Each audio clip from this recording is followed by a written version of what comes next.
نحمدہ و نصلی علی رسول الکریم اما بعد فقد قال اللہ تعالیٰ فی الکلام المجید والفرقان الحمید فاعوذ باللہ من الشیطان الرجیم بسم اللہ الرحمن الرحیم ان اللہ و ملائکتہ یصلون علی النبی یا ایہا الذین آمنوا صلوا علیہ وسلموا تسلیما۔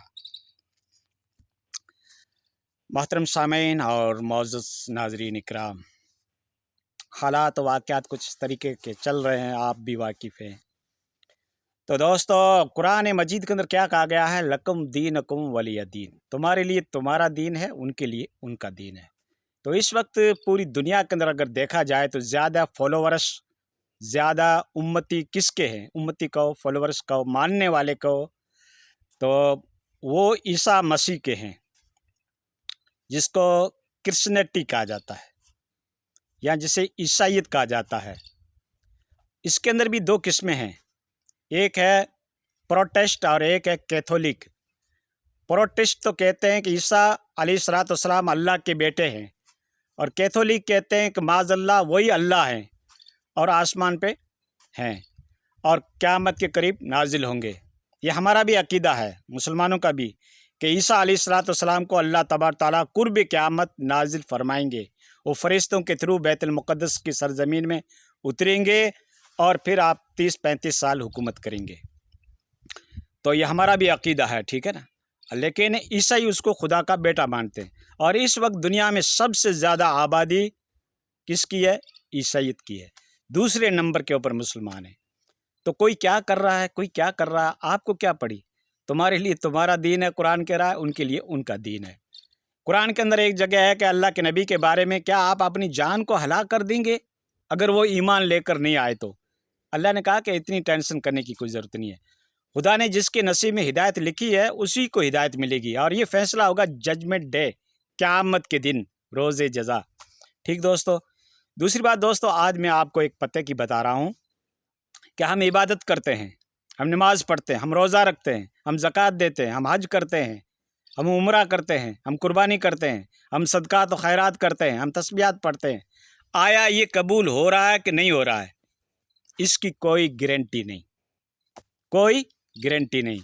اللہ اگر چاہے تو ہماری عبادت کو قبول کرے، اور چاہے تو اس کو اگنور کر دے، ٹھکرا دے۔ ہماری نیتوں کو دے کر، ہمارے کھانے پینے کو دے کر، ہمارے اخلاق کو دے کر اللہ اگر چاہے تو قبول کر سکتا ہے، اور چاہے تو ہم کتنی بھی نمازیں پڑھیں، خدا اس کو قبول نہیں کر سکتا۔ گارنٹی کوئی نہیں ہے، کسی بھی احادیث کے اندر گارنٹی نہیں ہے کہ تمہاری نماز قبول ہو جائے گی، تمہارے روزے قبول ہو جائیں گے۔ بے شک ہمیں حکم دیا گیا، خدا کا فرض ہے، اہم ہے، ہم اس کو ادا کریں گے، لیکن اس کی گارنٹی کوئی نہیں ہے، ٹھیک ہے نا۔ ہاں، انما الاعمال بالنیات، سارے اعمال کا دار و مدار نیت کے اوپر ہے۔ لیکن دوستو، ایک کون سا عمل ہے جو اللہ کے یہاں گارنٹیڈ قبول ہے؟ جی ہاں، ریاکاری کے ساتھ آپ کر رہے ہو، دکھاوے کے ساتھ کر رہے ہو، پبلک گیدرنگ اور بھیڑ میں کر رہے ہو، شو کر رہے ہو، پبلک ڈومینیشن میں کر رہے ہو، دکھاوے کے لیے کر رہے ہو، پھر بھی عمل قبول ہے، وہ عمل قبول ہے، ایک ہے، ٹھیک ہے۔ آپ بھی انتظار کرتے ہوں گے کہ فلائی صاحب نے کوئی نئی بات گھڑ لی، کیا یہ کون سا وہ عمل ہے؟ حدیث تو یہ کہہ رہی ہے، بخاری کی حدیث کہہ رہی ہے، اور پہلی حدیث، فرسٹ حدیث بخاری کی یہی ہے، انما الاعمال بالنیات، سارے اعمال کا دار و مدار نیت کے اوپر ہے۔ اگر تمہاری نیت میں کھوٹ ہے تو وہ عمل قبول نہیں ہے، دکھاوے کا عمل قبول نہیں ہے، ریاکاری کا عمل قبول نہیں ہے۔ لیکن ایک عمل ریاکاری کا بھی قبول ہے دوستو، شریعت کا تو یہ نیم ہے کہ قبول نہیں ہے، لیکن ایک عمل ایسا ہے جو دکھاوے کے ساتھ بھی قبول ہے۔ آپ بھی پوچھتے ہوں گے، انتظار کرتے ہوں گے کہ فلائی صاحب وہ کون سا عمل ہے؟ دوستو، وہ درود پاک ہے جو اللہ کے نبی صلی اللہ علیہ وسلم کے اوپر پڑھی جاتی ہے۔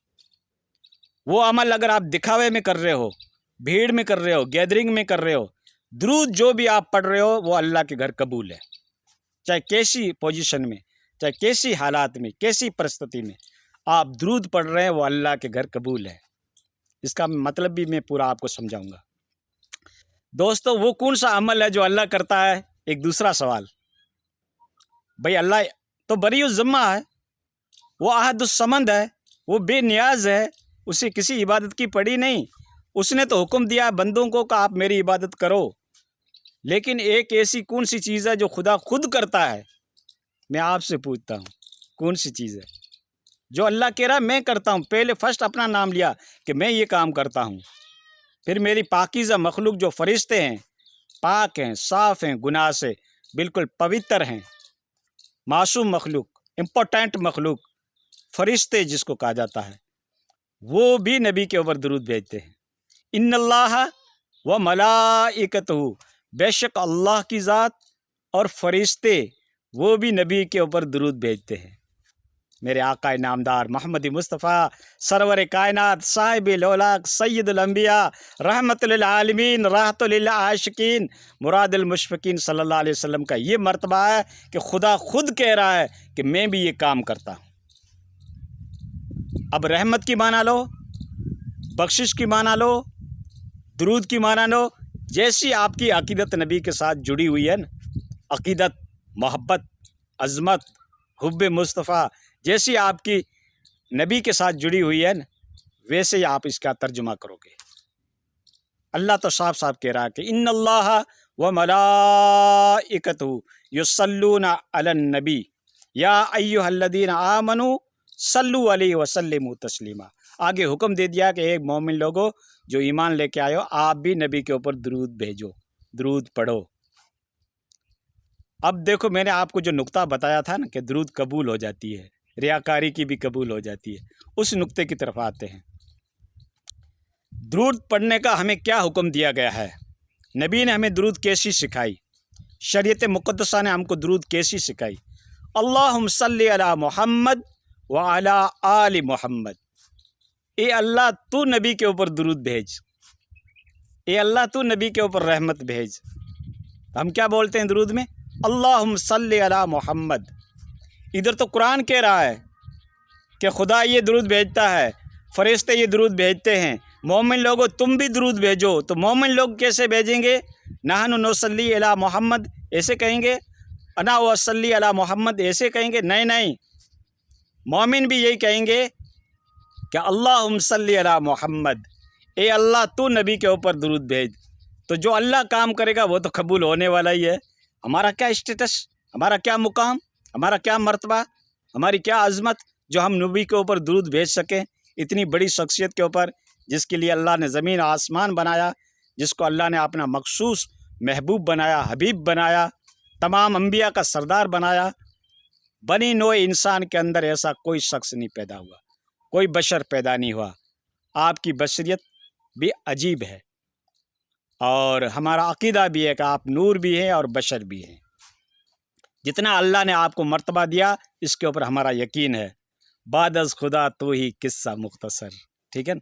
کوئی بحث و مباحثہ مت کرو، کوئی ڈیبیٹ مت کرو، کوئی جرح تعدیل مت کرو، کوئی مجادلہ مت کرو کہ نبی کی شان اتنی تھی کہ اتنی تھی، اتنی کرتے آپ نبی کی شان میں نقص پیدا کر دو گے۔ محمد و بخشد گنہگار حق را، ولی حق نہ بخشد خطائے محمد۔